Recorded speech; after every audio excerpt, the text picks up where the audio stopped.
com pots fer, com a professional, com a administrador de finques, com pots fer perquè aquella gent l'escoltin i, a més, pensin que allò és important per ells. Les persones som diverses, som molt diferents, i si ja ho som a nivell individual, quan es produeixen les interaccions, encara més.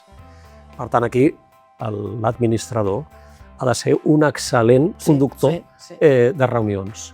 Segona, ha de tenir capacitat d'entendre una mica de quin peu calça, quins són els interessos que mouen a cadascuna de les persones d'aquella comunitat. Tot el conjunt de la comunitat, de seguida podem destriar qui són els que estan a favor i qui són els que estan en contra i on està qui són la majoria neutral.